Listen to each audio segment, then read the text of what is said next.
And what are you doing? Never you mind, sir.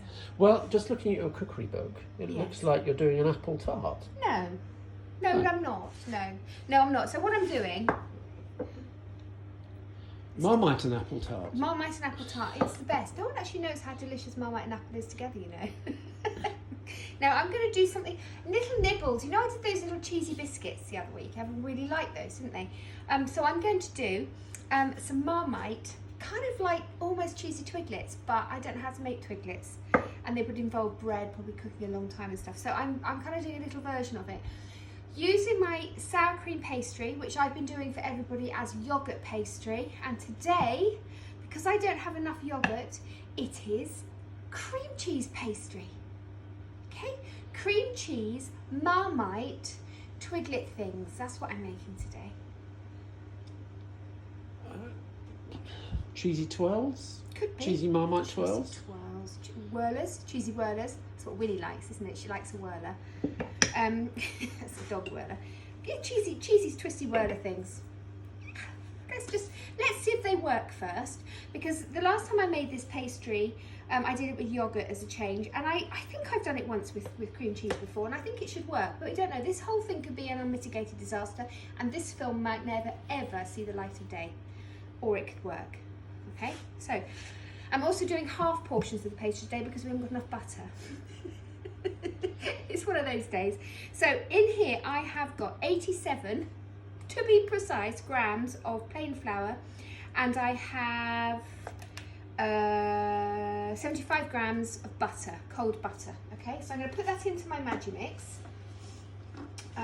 Actually, probably thinking about it, just going to cut that butter up a little bit because it's a big cold lump and it won't mix as well. And then I'm going to just mix that together, give it a whiz, and that's going to come together like sort of rough breadcrumbs.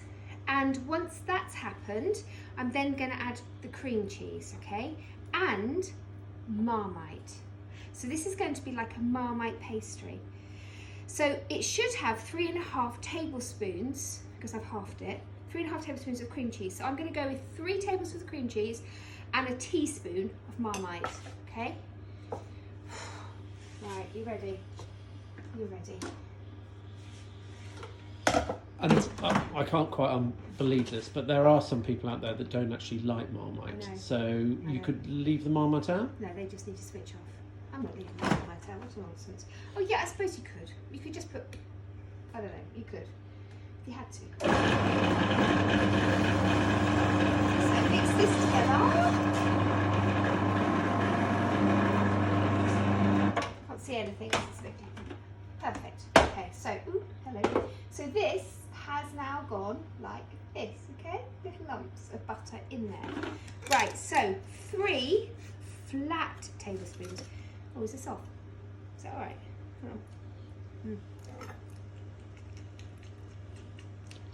It's fine. I opened it a while ago. Sorry, it's fine. So 3 flat tablespoons of the cream cheese goes in. So this is the fat, like the yogurt, like the sour cream. It's going to hopefully do exactly the same effect. So 3. Don't make sure they're flat. We don't want it to be over that amount because it makes the pastry a bit wet. Okay. Smooth that over. Put that third one in. I'm going to take my teaspoon, and hopefully the teaspoon will fit inside my Marmite jar.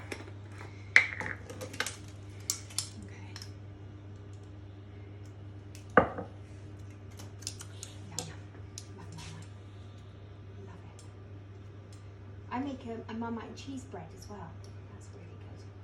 I think I wooed you with that, didn't I, John? No, the local bakery used to sell it. What is it? And then they stopped And because then the I made bakery it. went bust, so you had to go. Oh yeah.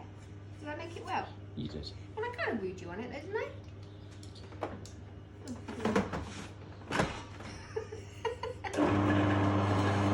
So now this will all come together in a ball.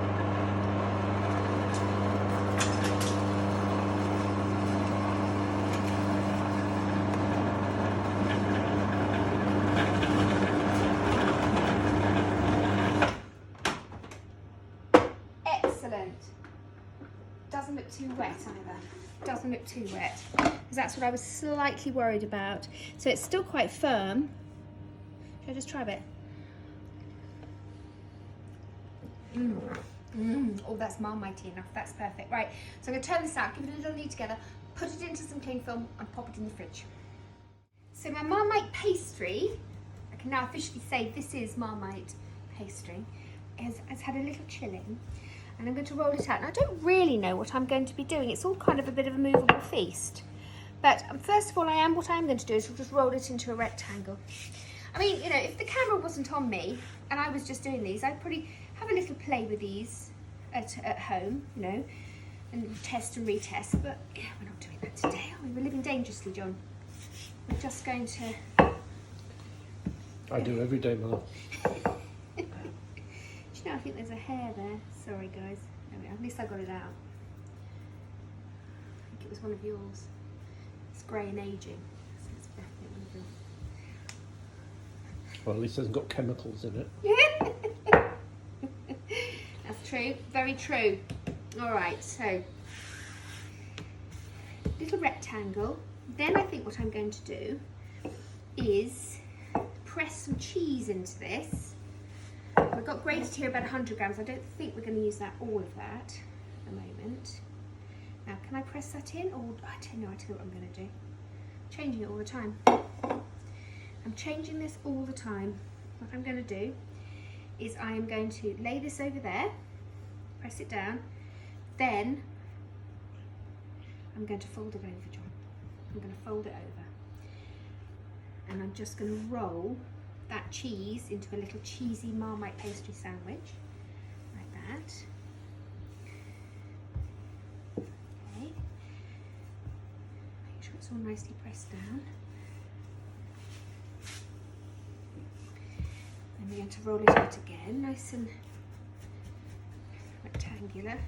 It's all coming together now. Like that. And get my knife. So let's just cut the rough edges off. Birdies might like that. And just trim that down. And then I'm going to make some little thin, little mouthful size, aren't they, pieces.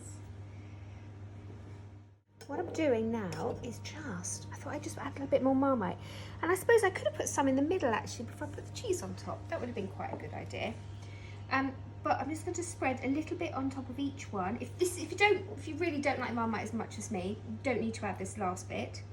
You can just have the hint of Marmite inside the pastry. But I thought it'd be quite nice.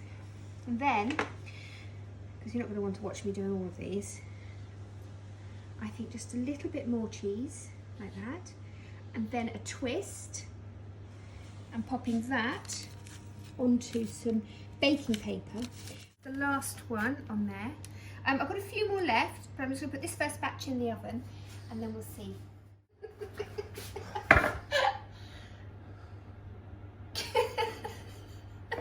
That's the third take. He's very grumpy with me. Anyway. I thought you were a professional. All I'm going to say about this is I'm so excited. And I just can't hide it. La la la. I'm about to lose control and I think I like it. Ooh, ooh. These are brilliant. Look at them. Look at them. Little crispy Marmite cheesy morsels. Now, I got a special board. My mate Claire in Wales, she gave me this ages ago. So it's my special cheese board. So my special cheese board today is having my special cheese and Marmite. I'm going to call them cheese and Marmite dreams. Yeah, that's what I'm going to call them. Because you will be all dreaming of these this evening. Those who like Marmite and cheese as a combination. And you'll be wanting to make them. So the recipe will be up on my YouTube page in a little while. And in the meantime, I've got them on my special board. This last little one over here. This little one over here.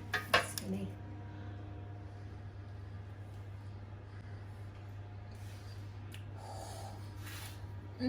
Chewy, really chewy.